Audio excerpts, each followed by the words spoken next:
Welcome everybody to Zoom Seekers. We've got a little bit. I'm telling everybody at the top, we're having a little bit of technical problems tonight, so we'll just sort of deal with those, and it is what it is. But our speaker is an interesting guy, and I'm going to actually show you a video of what he is, or at least I'm going to try to show you a video of what he's doing.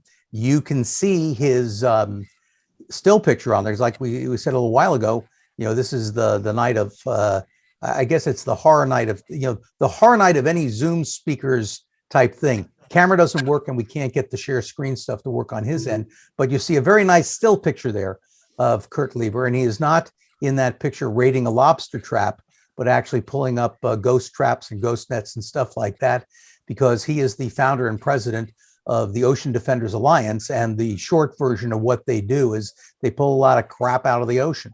And he's in Hawaii right now, and there are, I take it, Kurt, there are Ocean Defender Alliance subchapters sort of all over the place, right? Because I saw a bunch of the people in the video have a T-shirt on. Well, I wouldn't say all over the place. We're working on expanding all the time, but of course that's all related to donations, because we are a 501c3. We have chapters, obviously, in Southern California, but on the big island of Hawaii, we have 2 chapters here that basically we work with Kohala divers, Jack's Diving Locker, and today was our first run with Kona Honu divers. Cool. And that was a lot of fun. Cool. And I'll throw in a personal aside. At Jack's, do you work with Keller Laros at all? Yeah, I just saw him the other day. Say yep. Hello. He's one of my guys. So I helped with his dive master training years ago. We've had some great manta dives together. So here's what I thought we'll start with. I'm going to hit share screen. And what I hope you can see, you guys see a still picture of a guy in a suit, yes? I do. Okay, good. Everyone else is muted. So this is actually and I'll try to take it full screen once it starts. This is a video done by I guess it's a Honolulu station about the work that Kurt is doing there. And so I thought we'd run this, as at least this will give you some background and idea of what's Look outside now, Hawaii's ocean, pristine blue. Beautiful day like today, near perfect conditions, but underneath some of our beautiful oceans, there's hundreds, maybe even thousands of tires. Yes, tires, harming marine life. So dozens of divers and volunteers headed out to Kaneohe, performing some tiring work today. Some of the tires were big, and others looked like they belong on a monster truck. 2, 3, In total, those 110 tires weighed 7,200 pounds.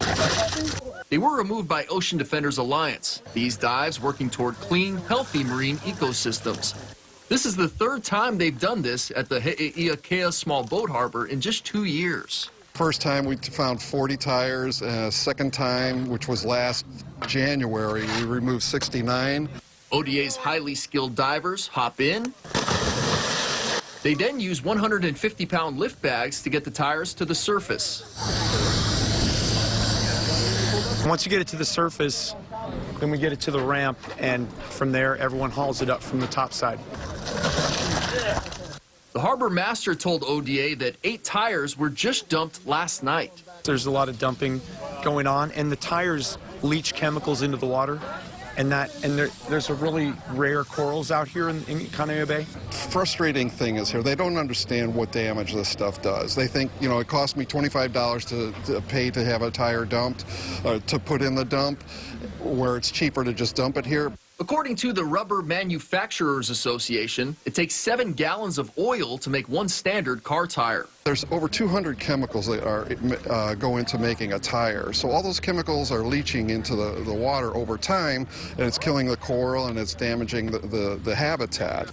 And it's not just tires they're worried about. The fishing line is really problematic. We've seen Honu entangled in them. They actually can die. Once all the junk was pulled out of the ocean, it was wheeled out, put on a truck,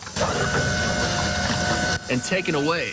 But that's not the end of it. As we keep doing this, I think it's going to take a lot more of these to get them all out.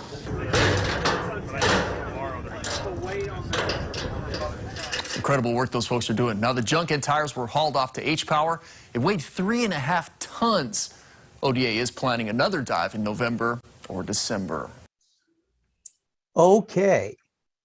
Let me hit stop share. Whoops. Hang on. There we go. So, and let me come back. I'm flipping around screen to screen here, and there we go back again. Okie dokie. So, everybody, I hope, George, you're the only one I can see right now. Could you hear that okay? Okay, good. Thank you. Since I know you guys are muted, and everyone's probably going, yeah, but I got you all muted. So, Kurt, maybe what we'll do is do this more as a Q&A, if you want, but also so you guys know, and we may get a break while this is going on. So the file that Kurt was going to be talking about and around, it's a 7 gig file. So I said, hey, as a backup, send me a copy of the file. Well, it's been uploading for about the last hour and a half. So if it uploads, he's trying to Dropbox it to me. If we get lucky and it uploads while we're talking, I hopefully can download it quickly and we can go to that, but we'll just keep an eye on things. But Kurt, why don't you just get started? I know Ocean Defenders Alliance started in 2000. So what was it? I mean, was there like something that happened? You said, God damn it, I gotta do something. And that's what spurred you into action. Yeah, there was. I've been an avid diver since the 70s, and I actually moved to California. I grew up in Ohio, and I moved to California because I got tired of swimming in polluted waters. And when I got here, immediately started going into obviously the kelp beds, and discovered all this beauty in the kelp beds. And then in 2000, I won't get into the long history of me exploring and some of the other organizations I volunteered with first, but in 1999, I was diving off of Anacapa, off the Spectre, and some of my friends and I were down, and we came across an abandoned lobster trap, and there were lobsters stuck in it. And I've been a vegetarian since the 80s, so I was going to do my darndest to get those guys out of there and set them free. Well, I had never handled a lobster before, and some people saw what I was trying to do. I was chasing them all over the inside of the trap, and they weren't cooperating. So I lifted the trap up, I was shaking it up upside and down, and some other divers came over, and you could say or see they were laughing their asses off about this inept guy trying to get into the trap. And they helped me get the lobsters out, and we released, I believe it was 7 lobsters that day. But when we got back to the Spectre, everybody was talking about it on the boat, and I kind of had this epiphany that, well, maybe there's people, and they weren't laughing at me, they were pretty impressed. Maybe there was something I could do on a volunteer basis. Maybe I could gather some people and do this, maybe every other weekend or something. I had no boat at the time, but that was the trigger that, it planted a seed in my brain that, hey, maybe you can start something. So at the time I was volunteering with Sea Shepherd Conservation Society, and I asked Paul Watson, can you donate a boat to me? Let me see if I can do something here. So he did, and he said it was the worst favor he's ever done for anybody, because it took us 3 years to get the damn thing running. But we did, and eventually, after we got the boat running, we started running all over Southern California, and so we started in 2000 working on that boat, and I got the official 501c3 status in 2002. And off you go. And it seems to me, I want to say the way I first heard about what you're doing is you were getting a lot of ghost nets off of wrecks and stuff like that. That sound about right, or is that how big a portion of that? That's what got us known, Ken. We had been pulling traps, from 2000 basically till about 2007 when somebody called me about an abandoned net. Well, it was actually a wreck that went down off of Catalina called the Infidel. And they said it went down in 150 feet of water, and there was a massive 20,000 pound net still attached to it. And me being the knucklehead I am, I'm not a technical diver, but I said, let's go look at it. Let's see if we can do something. Let's go do something. Yeah. And it was very chaotic. I chartered a trawler. I can't remember the name of it, but I chartered a trawler to take us over there. No dive seating or anything like that. I mean, it was really chaotic, but we had a bunch of, as I recall, it was something like 19 people, maybe 22 people that wanted to give it a shot. So we all dropped down and nobody got hurt. It was pretty amazing. And we pulled a little bit of net then, but it was more of a exploratory thing, trying to get a grip on what does it look like, what is it going to entail. So with that experience, we went back and had meetings with several of the more technical divers and came up with a plan on how to get it. Well, getting over to the Infidel is really a challenge.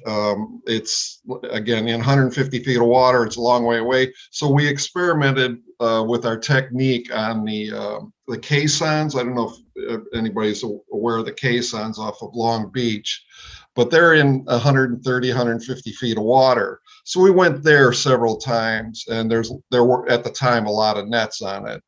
So we worked on getting that off. So that's kind of how this morphed into us pulling a lot of nets. Well, and maybe we give people some perspective on the idea of traps and nets. So, and they're almost two different things. So a lot of times when you have legitimate commercial guys out, and if their lines get snapped, so lobster fishermen, they're going to drop a trap into whatever depth. And I'm sure if you've been diving in California, you guys have seen this before. There will be a line on the trap and a buoy that floats all the way to the surface. And there are certainly times that these lines get snagged in their props or whatever, and they just cut the line and abandon the trap. So you've definitely got all these traps around. Well, the traps don't know they're not hooked up to anything anymore. So they still trap lobsters and crabs or whatever they're aimed to get in there. Separately from that, you have this idea of ghost nets, which are fishing nets that have been abandoned or lost or whatever. I first ran into this one time. I want to say it was back in the 90s. And we knew that there was a net at Santa Barbara Island, which, as many know, is a home to big sea lion rookery. And one of the problems with nets is, again, like the traps keep catching fish, the nets keep catching and killing fish. And in this particular one, they would snag some sea lions. And when the sea lion would get caught in the net and drown, eventually, as it started to decompose, they basically became buoys for the nets. So this net kept rising in the water. And the Encore is one of the ones, Kenny Hess, who had discovered it and said, we should go out and grab it. And a bunch of us did. And it was sort of the same thing, Kurt, as you had experienced divers, but it's not anything we'd ever done before. So, we're sort of lucky we didn't have the net fall back on top of us and keep us down there as part of the net as well. But these nets and these traps, they're sort of fairly all over the place, right? Oh, yeah. I mean, we've done so much around Southern California, in LA, Orange County, and Ventura, that we don't find a whole lot of nets right now for the last couple of years because we've cleaned up all the old ones. But I don't remember the exact numbers. Something like, 640,000 tons of nets are lost in the ocean every year, lost and abandoned. Now, don't quote me on the exact number, but I'm close. Yeah. So just because Southern California isn't inundated with them right now doesn't mean they're still not all over the place. Here in Hawaii, we see them floating around the surface. We were surrounded by the Pacific Gyre, and the Gyre just keeps delivering the nets to the coastline. We've seen them on Oahu, the Big Island here, and there's this place along the southern area of the Big Island. It's actually the furthest or the southernmost part of the United States that gets pounded with these nets every year. They've removed, and I've only been a small part of removing these things, and I'm talking minuscule. Other organization has removed 200 tons of nets off of that beach. That's a lot of stuff there, to say the least. Yeah. Let's do this. I'm actually, we're gonna do some back and forth share screening. I'm on your website right now, and we'll give you a link later on, but it's oceandefenders.org, and on your video page, and you've got a video about Laguna Beach MPA lobster traps along the southern border. So I'm thinking that sort of fits into what we've just been talking about. And should we go ahead and share that with everybody, do you think? I think that's a good idea. All right, so let me do, give me a second here, boys and girls. We go there, we got that. Like I said, we make this stuff up as we go along. You should be able to see, and hopefully you'll hear it in a minute, and I'll go. My name is Kurt Lieber. I'm president and founder of Ocean Defenders Alliance. As most of you in California already know, there's been a huge spike in the numbers of whales becoming entangled in fishing gear over the last couple years. Up until 2013, there was an average of 10 confirmed entanglements every year. But it started increasing in 2014 and shot up to a record of 71 in 2016. This is happening to endangered species like the humpback and gray whales. There are a lot of different gear types that can be a problem for whales, things like nets, crab pots, and lobster traps. The crab and lobster fishery make up about 50% of the total entanglements in a year. The opening day of lobster season starts around the first week of October every year and ends in March. The traps can be set anywhere in the open ocean except in restricted areas. In 2011, California set aside 16% of our coastal waters as MPAs, which is the acronym for Marine Protected Areas. These areas have varying degrees of protection, from limited commercial or recreational fishing allowed to no-take zones which don't allow for any fishing or take of any sort. Laguna Beach is fortunate to have a 7-mile stretch of its shoreline set aside as a no-take zone. Thanks to this designation, the marine wildlife is seeing a wonderful increase in fish and invertebrates. Not just the average size of each animal, but also the numbers of animals has increased exponentially. Because there are so many more animals in these sanctuaries, a lot of the animals move in and out of the zones to forage and do what they do best, swim. This means they don't know what a boundary is, but the fishermen certainly do, and they set their boats right along the border and throw their lines or traps right there. Fair enough. MPAs are intended to increase fish and shellfish populations. Seeing all the fishing activity along the edges of them seems to show that they are working. But some of these borders are so densely packed with traps that they can dramatically increase the likelihood of a whale, dolphin, or turtle entanglement. To give people a perspective on how this looks to a whale, ODA's volunteers have been documenting different areas of the California coast where high densities of these traps and pots are set. Our first project started along the southern border of Laguna Beach's MPA. On November 12th, Jim Lieber, Lisa Davis, and I took one of our boats out there and motored about 30 feet away from the nearest trap. From there, we moved out to sea using our GPS system to mark the location of each trap set. We counted about 130 traps along a distance of roughly 0.4 miles. Each dot on this map represents one trap. ODA volunteers Walter Marty and Jim McKeeman went back to the site the following weekend and filmed a line of trap markers, both above and below the water.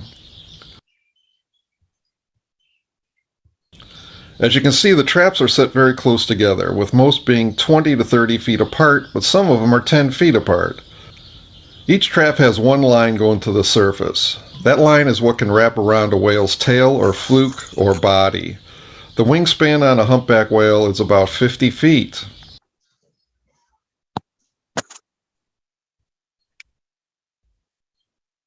While there, they also found an abandoned trap, set 2 lobsters free, and then disabled the trap so it couldn't catch any more animals. It's really important from an ecological perspective to make sure that the big lobsters go free. Why, you might ask? Lobsters can be taken when their carapace length exceeds 3.25 inches, when they are roughly 7 to 11 years old. Young females can carry 120,000 eggs, but if allowed to live longer, say to 15 years, those big ones can release 680,000 eggs. Females live to 20 years old on average, and the males to about 30. If you want more lobsters, we need to let the big ones live. Here's one that Walter found and released a couple of years ago. Talk about a whopper. Wow. Yeah, Walter's only 2 feet tall, though, so that's a joke. Part of what ODA is all about is informing the public about what is going on underwater, with the hope that you'll take an interest in our oceans and come away with a better understanding of what it's like to live the life of a whale. What you're seeing here is a gray whale that was filmed by a young lady named Rebecca Ziegler a few years ago. She was in a spot called Divers Cove, which is about 3 miles north of where the rest of this video was filmed. They swim through kelp beds all the time on their migration and are not used to man-made things hanging in the water. Seeing how potentially dangerous this situation could be, we are hoping that the entire community, everyone, and from all perspectives, will work together to fix it. ODA has ideas and solutions to share, so as a society, let's save our whales by addressing this issue now. Please get involved and join our efforts. So, Kurt, we'll stop the share there. How often, one whale a week, a whale a month? How often are whales getting entangled? And I realize numbers, it changes, you know. Yeah, it changes. The numbers this year, the last I heard was 92, and that's along the entire Washington, Oregon, California coast. And the majority of them are happening in the Dungeness crab fishery, not the lobster fishery. But you know, that doesn't stop me from still addressing the issue with the lobsters. One dead whale is too many for me. Sure. And one of the things that I'm working with a couple other organizations on is to develop ropeless gear. If people are familiar with this, you know, wave your hand and I won't talk about it. But ropeless gear. Go ahead. I'm setting up another video. Ropeless gear gets rid of that vertical line in the water 24 hours a day, you know, that vertical line in the water. Yeah. And how this works is there's a spool that the line is attached to the trap with. This is just one technique. A spool that's attached to the trap, so it stays on the bottom. And through some mechanism, and there are several of these different designs, when a fisherman wants the trap to come to the surface, there's a release mechanism on that latch, on that spool, that lets the marker go to the surface, but it's only on demand. So now you only have that trap line in the water for 5 minutes, however long it takes the guy to get that out of there. Now, another mechanism would have a lift bag expand in there. So the lift bag would inflate and then send the trap to the surface. So there's a couple of different technologies there, and we're hoping that the fishermen adopt it, and we've been working with the fishermen. I know this is kind of hard to believe, but I do have fishermen friends that have actually gone ahead and tested this gear. And then we've had others that, you know, I don't know, but we're working with some doctoral students out of Massachusetts Institute of Technology, I think it's MIT, that are working on this ropeless stuff. So there's a solution here, we feel, but it's costly. Like with any project you take on, the first prototypes you build are you sink the boat because they're so expensive. But so you got to design it such that you can bring the cost down, and that's what we're working on. All right, well, let's do another thing. There's gonna be well, it's the Kurt Lieber show anyhow. But let me go with wait a minute. I gotta back up and make sure I'm doing this right. Got that. Okay. Here's a little quick thing about, this may cover some areas that we covered already, Kurt. But again, it's a video off of their site, and it's just about This is Ocean Defenders Alliance, and it's starting with a lovely shot in semi-profile of Kurt. And let's see what he has to say. Go ahead. What, Kurt? Oh, please. 3 minutes and 32 seconds of either enlightenment or for Kurt, it might be pain. But here we go. In 1999, I was on just a recreational dive. It was up in Anacapa, and there was a lobster trap down there, and this trap was abandoned. They had been in there for at least 4 months, and they were going to starve to death or get eaten. So I started trying to get them out of the trap, and I wasn't familiar with how to handle lobsters, so I was struggling with it. Some divers saw what I was doing, and they came over and helped me get the lobsters out. And when we got to the surface, it was the talk of the boat. And that was the genesis of how I came up with the idea to clean up more of this gear. Hi, I'm Kurt Lieber, President and founder of Ocean Defenders Alliance. Ocean Defenders Alliance removes abandoned commercial fishing gear. Ghost gear continues to kill animals long after it's discarded.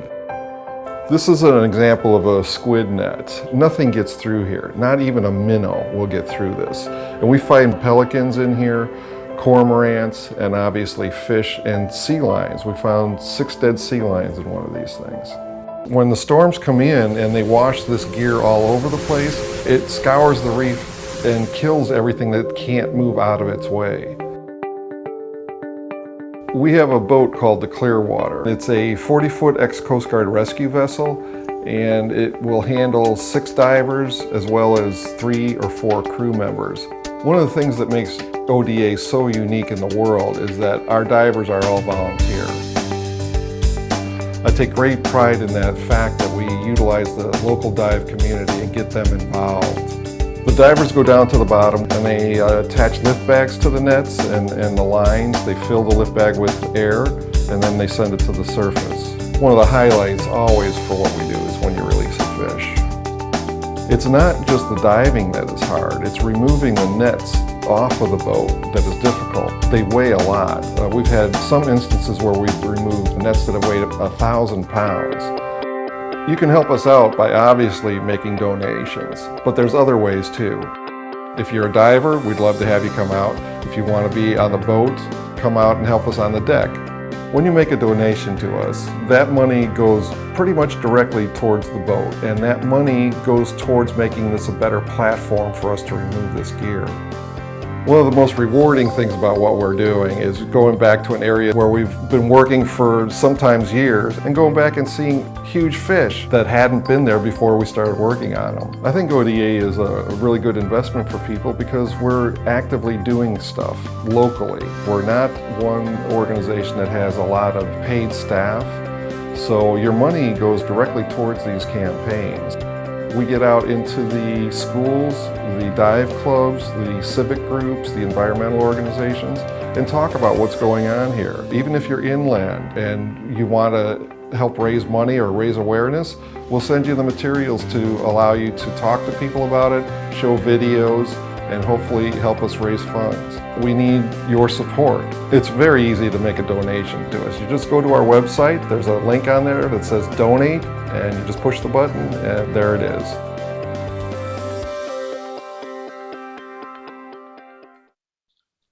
All right. So Kurt, I got one more video off your site that I think we'll look at.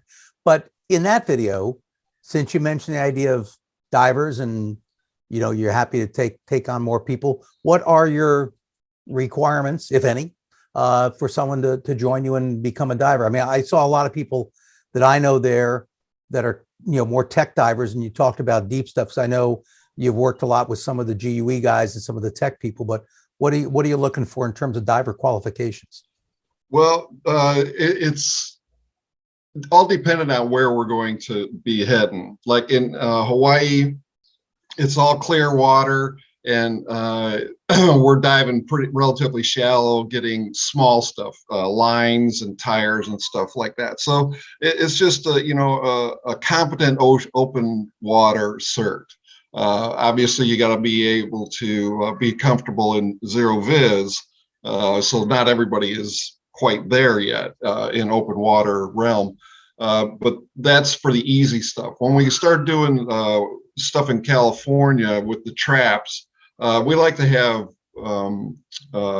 rescue diver certs. So you're comfortable with using lift bags and working in dire conditions, currents and zero viz or near zero viz.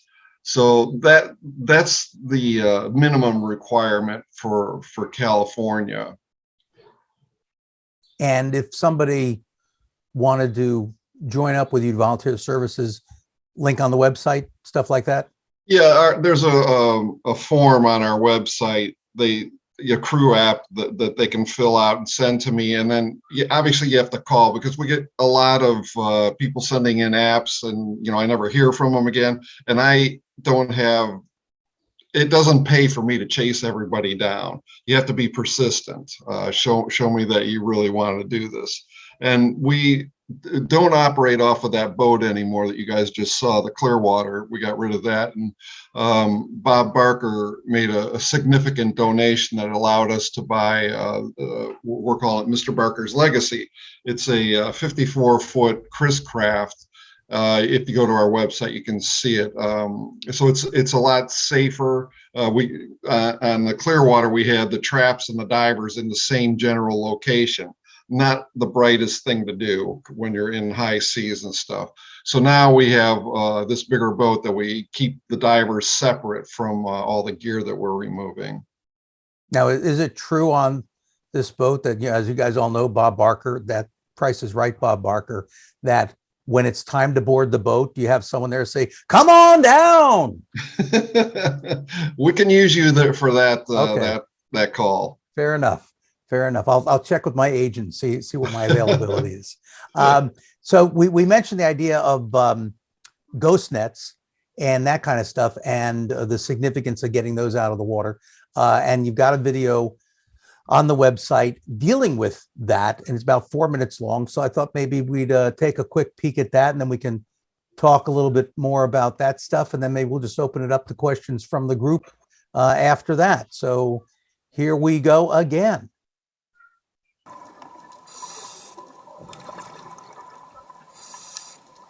Is there narration on this, or is this just straight video, Kurt? Do you know? I don't remember this one. Okay.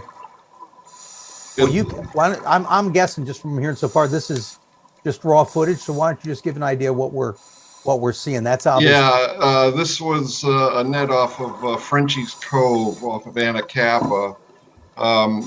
We have a permit from Department of Fish and Wildlife. They call me whenever stuff gets put into or drifts into some of the MPAs, and this was in an MPA. So we got, I don't remember, 800 pounds or something like that of net out of there, but it was a multi-day effort to not just raise it off the bottom, but then get it out of the water safely. We tried one time and had to come back a couple days later to seal the deal. So, nice visibility there too. Yeah, isn't that? You can almost see Mike. That's why Mike wears that bright orange suit. We can follow him in the dark. That's Mike Wine, by the way, if anybody knows about him. So you can see it's a very trying situation, and you just have to be steadfast about it. Nobody's in a hurry when we're doing these kind of things. And how deep was this roughly? I see we got guys on rebreathers and a diver on doubles right here. Right. This wasn't bad. It was, as I recall, 85, maybe 90 feet. But part of the issue with this, even just for recreational divers, which is what most of the people on this, the Zoom seekers are, is if you're getting involved here, you may not want to go beyond the 130, but a lot of this stuff is deep. These nets aren't in 20 feet of water where we're not going to worry about decompression. So divers need to be able to keep an eye on their air, an eye on their deco status, as well as on the task at hand, I would assume. Oh yeah, definitely. And the problem with working, the difference between working underwater and just observing is you're exerting a lot more effort and energy. So the nitrogen builds up in your body a lot faster. And you have to take that into account as you're spending time down there. We don't do deco diving, never want to enter into that. So we're trying to stay as shallow as possible. There's another organization, can't think of the name right now, out of Seattle that hires commercial divers to go after the deep stuff. But you know, that's way outside my budget. We're again just using all volunteer divers. Have you had anybody get bent? No. Okay, good. And how many dives roughly would you say you guys end up doing a year? Let me put it two ways. How many times you go out, and then if there's like if you go out 5 times and there's 10 divers on a dive, that would be, 50 diver dives or whatever. So I guess how often do you go out, and how many divers roughly go out at a time? This boat will hold 5 safely, and we've had 6 divers occasionally. And we, the weather's been so bad, we got shut out for 2 months straight this year. But normally we're out 3 times a month. Okay. We're Sunday divers. It's sort of like a religion. That's your church. It is. And maybe that'd be a better deal. Instead of being a 501c3, become a church. We and when we're in Hawaii, I have different methods or programs going on here. We charter boats out of Oahu, Big Island Divers, Island Divers Hawaii, on Oahu, and their boat holds 18 divers, and that's just one dive. We go out to a place called China Walls, which is near Hanauma Bay. And there's a lot of recreational fishing going on there, and that's pretty easy stuff. I mean, you still get currents going there, but that happens once a month. We charter their boats, and then this new deal with Konahonu divers, we're going to be going out every other month. At least that's the initial schedule. But from the enthusiasm I saw today, they want to do this. They wanted to go tomorrow. It was really fun, and everybody was having a great time. And their boat holds 14 divers. Okay, let's see. Oh, there we go. Okay, I got panicked. I couldn't find my way back, and I'm seeing these buttons I've never seen before. And I saw it, return to meeting. So here we are. So roughly how many volunteer divers do you have working with you now, would you say, Kurt? In Southern California, how many would you say? On a steady basis, I draw from a pool of about 15. Okay. And in Hawaii, how about there? Wow. 100 at least. Wow. Okay. And I mean, to me, what's interesting is, and I mean, I'm looking at the names on here. It's a relatively environmentally aware group that we have here. But I think a lot of times when we think about ocean pollution, and when you read about, an ocean cleanup, or like, even when we do the Avalon Harbor cleanup, we're thinking about relatively small things. We're thinking about, microplastics in the Pacific garbage patch. We're thinking about trash in the ocean, stuff like that. But you're dealing really with much larger scale stuff that really individual divers are not going to be able to tackle too much. Well, that's where it comes in handy having an organization. I can, tap a lot of different people. I had, her name is Sarah Millison today, just a great dive instructor, and she's been all over this island. So she knows where this stuff is. And her heart is just really into saving the oceans. And she's, I think, 36 years old. So it's nice to see young blood come in and do this. Because as you know, for the most part, we're a bunch of old white dudes. And, we are. and I'm not, slamming this, but there's been a paucity of younger volunteers coming into what I've been doing. And again, I worked with Sea Shepherd for 19 years. I don't remember if I mentioned that. Yeah. But I've been doing this for a long time, and it's always the same people. And there's just not been any young people. But now that's starting to change. So that gives me hope for the future that the younger people in their 20s and 30s are starting to get it, that we have to, things are getting pretty dire here. We got to do something about it. Yeah, before it's too late. Well, Right. let's go ahead and open it up for some questions, if anybody's got questions. And by the way, Carol, I know the question on your mind is from that first video we saw. Can you get any of those tires from Hawaii for that lovely vehicle behind you? And the answer is no, just to be clear. I mean, unless you want to pay the shipping. So now that I put Carol on the spot, who's got a question for Kurt? Don't all go at once. Hey, I have one. Who is that? Liz. Liz, that's you. Hey there. Fire away, Liz. I'm just wondering, how do you find out where this stuff is? And should we report it to you if we find out about something? That is hugely helpful, because a lot of what we're doing in Southern California is based off my memory, which is getting worse and worse as time goes on. But I've been diving so much around Southern California that I pretty well know where a lot of the traps are going to be abandoned every year.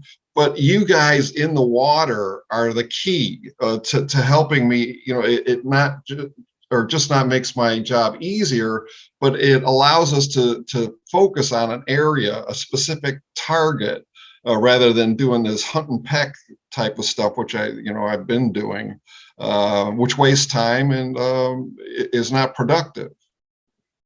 So yeah, please do report. There's a button on our website, report debris. And we actually just got not to brag, but I'm going to brag here. We just got a call from some rangers for the Department of Fish and Wildlife, where they know where some traps are off of Santa Cruz Island. And they gave us permission to go out there and get them. Like, wow, what a gift that is. That is going to save us so much time. And now we can focus our energies on getting over there for the next, it's probably going to take 2 months to get these things out of there. Yeah. So, and Liz, if you or anybody else, if you forget how to get a hold of Kurt, obviously you guys can always get a hold of me and I'll, relay the information, because, everyone has probably seen at some time or another abandoned gear. I know when we used to dive San Clemente a lot, see abandoned traps all over the place. And even I would say, and Kurt, you correct me here if I'm wrong on the advice I'm about to give, but if you see an abandoned trap, and yes, get the information to Kurt, but it's not like he's going to be out there tomorrow. So anything you can do to disable the trap, if you look at the doors and if you can, disable it somewhat, so any animals trapped in there can get out, that at least then we still have a trap to get out, but at least now it's not killing animals. Exactly. And just to kind of focus a little bit on these abandoned traps, I see Jeff Walsh is on this call. He was part of a team that we were looking at around the breakwall, Channel Islands Harbor breakwall, and removing some traps we found there. And there was a trap that was half buried in the sand there. I'm talking, it was going to be really hard to get out. But yet there were 4 traps in that area, and 2 of them had over 45 lobsters in them. And it had been disabled, but because the door was upside down, the trap was upside down, those animals were stuck in there. So disabling it, obviously you want to do that, but that isn't the end of the story. So, this is Mark. I've got Go a ahead, question. Mark. I'm assuming it's illegal to abandon these traps. Is that the case? Well, no, it's not illegal. These traps, you know, they're become lost or abandoned, and there's no legal ramifications for them leaving them. Have they ever tried to get the lobstermen to report when they've had to abandon a trap, so you know where it is, and maybe you can go down and pull it up? Well, I've been pleading that case for a long time, and I don't know if it's because of my history with Sea Shepherd, but they've been reticent to work with me up until now. Just like within the last 6 months or so, I've got several of the fishermen that are reporting stuff to me. So they're finally coming around to understanding that I'm not out to put them out of a job, that I'm out there to save the environments. But we're just a small organization. This is, it's even worse up in Northern California, up Bodega Bay, Drake's Bay, all that area of Monterey. More needs to be done to get with the fishermen. And they do have groups of them that will go out after season and hunt for their own lost traps or traps that other guys have lost. So there is, within that fishery, the Dungeness crab fishery, there is a process that they do go out and remove them, and they actually get paid for it. But that doesn't happen here in Southern California for the lobster trap fishery. Don't ask me why. Maybe Kent can help us with the legalese there. Well, I was going to say, now here's the interesting thing. Mark happens to be a somewhat retired attorney, and I know he's always looking for stuff to do. So perhaps, Mark, you know, eventually down the road, you and Kurt talk a little bit, draft a little legislation or something there, and you can help maneuver through the legal stuff. Just a thought. I'd be happy to do that. Just a thought. Kurt, are the traps, the abandoned traps, and I don't remember if they are or not, on the float at the surface, there's a number that identifies the trap and you can figure out whose it is. Obviously, if the float gets cut off, no one knows what's what. Are the traps themselves, do they have an ownership tag on them or something like that? They do. They just enacted that 3-4 years ago. So now the trap can be positively ID'd to whoever. That's if, you know, somebody doesn't cut it out or the tag breaks off. But yeah, they can positively ID it. And Mark, in fairness, wondering, is there any value in these? I mean, is these traps worth any money so that there might be an incentive to recover them just for the expense of the trap itself? Or? Oh yeah, they cost roughly $150 a piece. So you know, when you multiply, the average guy has 250 traps, so it adds up to a lot. I've been quoting numbers for years. They lose between 10 to 15% of their traps every year. And then I've been told by some fishermen after they've had a couple of beers, like, no, it's more like 30%. I don't know what the actual numbers are, but there are a lot of them that get abandoned, and not by their own fault. It just happens. I was going to say, because in fairness to some of these guys, you know, someone comes through in the middle of the night with a boat, they don't know that they're running through a trap area and they slice through a bunch of trap floats. So, you know, there's no real way to necessarily go back down and recover those. And I'm assuming a lot of the guys, especially like the lobster trap fishermen, I think a lot of them are not divers, so they can't dive down, you know, and get their trap 50, 60 feet below the surface. Correct. And that's where they're finally coming around to the realization that ODA offers a really valuable service to them. And we're glad to give them back. You know, if they're in working order, we give them back to the guys. Been doing that for years, if not a decade. Because obviously the sooner you get it up, eventually it just become rusty metal. But if you can get down to it relatively quickly, being a relative word, you know, 3 months, you know, whatever, they're not going to rust out that quickly. It then still is a usable trap and it's worth something to them. Correct. Yeah. Correct. I would think there could be a win-win here, but I don't know. Mark, I think we've got a project for you. Yeah, yeah. Love it. Let's Very do good. it, Mark. All right, we will. Robin, I see you've unmuted or unmute by accident, or you have a question for me? I have two questions, actually. Oh, no, sorry. Well, this is one question night. All right, fine. Go ahead. I want to know about the Hawaii operation. I will be on the Big Island in December, around Christmas, New Year's time.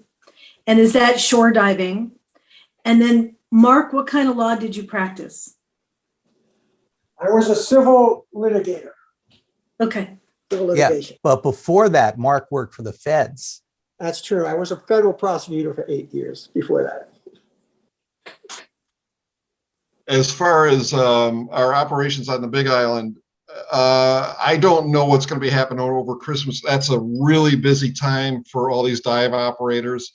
And we have to be cognizant of the fact they only want to take us out when it's downtime. When their ability to make money is there, they have to go for it. So I highly doubt that we're going to have anything going on during that Christmas, break there. But I don't know. Keep checking. If you look at our website, we usually, I won't say always, have listed on our calendar the dates of what's going to be happening when and what it's going to be. Okay. Can we get that website address again? Yeah, it's oceandefenders.org. Okay. Thank you. Let's take a peek. You should see it right now. Yeah, that You can read it right here. one of the little pull downs says "Get involved," I think. Yeah, right there. Yeah. Oh, here. Okay. I'll put you on the spot. We'll click. So get involved. Here's the calendar. Calendar, right? Oh no, here you're going to I was test gonna me. say, putting you on the spot. So here's Oh, there July. are a couple of dates up there. Yeah. Okay. Oh, and hey, now I'm impressed. There's our Zoom Seekers presentation. Very good. Big brownie points for that. So nothing, this is a Long Beach thing in September. Yeah, I don't look too much into Yeah. the future. That's Cut me a okay. little slack here. That's all right. That's all right. Going back and forth. But yeah, this is the, there we go. So this is the website. It's oceandefenders.org. And there you see the logo right there. Donate now right there. If you click on that, that takes you to the donation page. And boom. There you go. Choose your amount. Give them all your information. Hit submit. Confirm you're not a robot. And life is good. And just to let you guys know, you heard in that video clip, the first one we watched, that we got, excuse me, 110 tires out of Oahu, Haia Bay. We got 110. Just 3 days ago, Sunday, we got 57 tires out of Hanakahau Harbor, which is near Kona, and about 5,000 pounds of stuff. And then today we went out to a reef near the Manta dive site by the airport, and we removed probably 1,500 feet of line out of there. And I'll give you another tire story. I was exchanging some notes with Dee Scar, who some of you may know is down in Bonaire, and tires are a problem in Bonaire too. And what they're finding down there, and a lot of these tires have been down a long, long time. And because you're within a marine park, and then stuff starts growing on the tires, excuse me, it's an issue. But what they're finding there is that crabs and the like are crawling into the tires, and because of the shape of the tire, and if the tire lays flat on the bottom, they can't get out.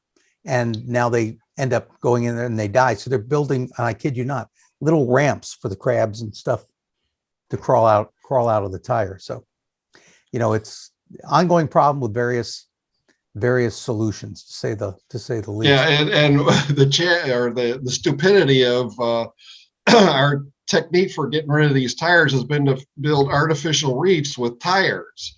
And, where has that been a success? I can't think of one, but yet we've been doing it for decades. In fact, I was part of Rudolf Streichenberger's group. What were they called?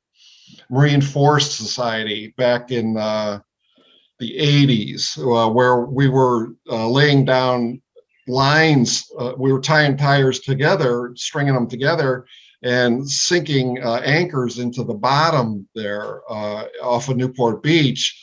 And it was working pretty cool. It was working well. We were seeing fish coming and actually kelp growing on them. But the minute a storm came through and washed those tires up on the beach, whoa, were we in trouble. Yeah. That's here's a similar thing. It goes back to, anytime we try to improve the ocean, we usually end up, screwing it up. But taking stuff out of the ocean is a good improvement. Cleaning the ocean is fine. Trying to help the habitat. Sometimes our stuff is a little misguided at times. Jeff, I see you're unmuted. I don't know if that's an accident. Yeah, I've got a purely selfish question. Fire away. To Kurt. So Kurt, you want to talk about for people that aren't going to dive but want to volunteer, like as deckhands, because that's something we can definitely use. That's why I pay Jeff the big bucks. He always reminds me of things I'm forgetting. Yeah, one of the we have a pretty easy time getting volunteer divers because it's, everybody wants to dive in our social realm, but we really need people that can help out on the decks.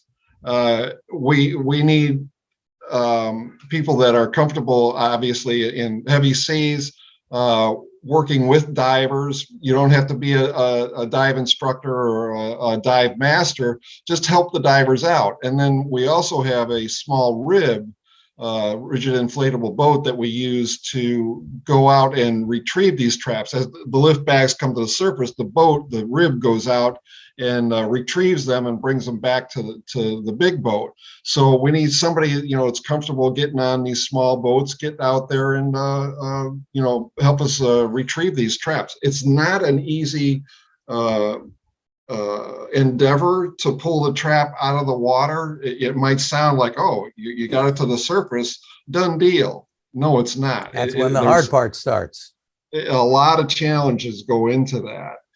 So Jeff's wife, Sue, she's out there a lot with us and she handles the boat, but we need people to grab these traps with, hook a line up to it so we can pull it up with the davit.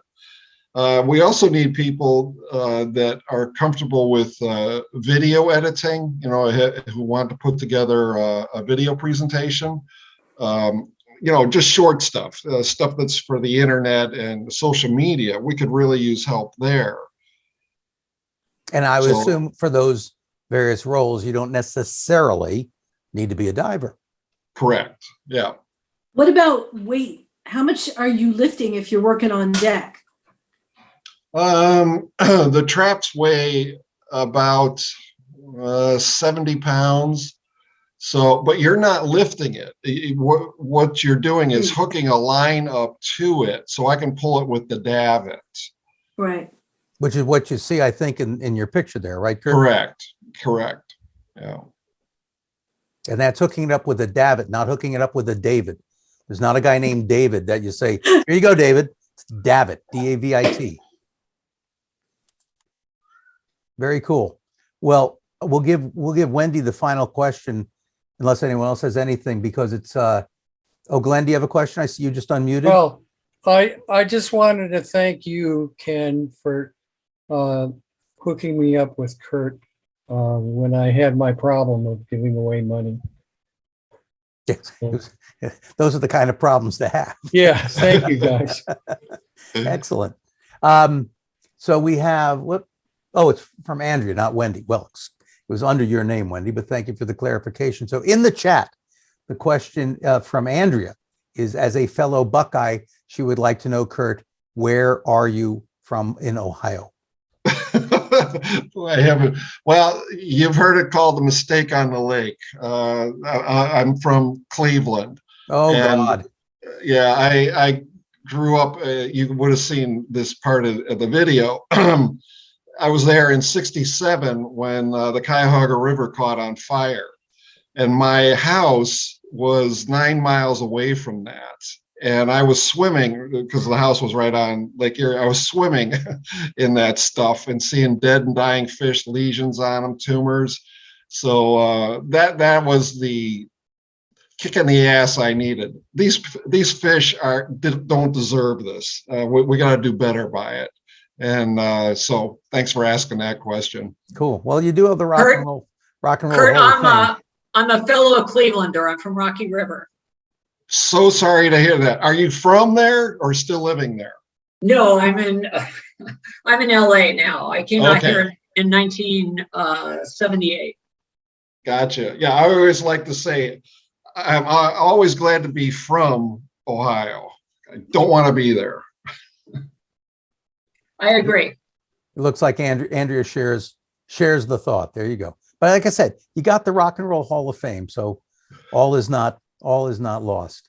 The only time I spent, I think I was in Cleveland when I was doing radio, and I was on my way to Chicago and stopped off to visit our station in Cleveland, and went to a friend's wedding and was staying with the program director at the radio station and made the mistake of leaving my bag open. I was heading to a radio convention in Chicago.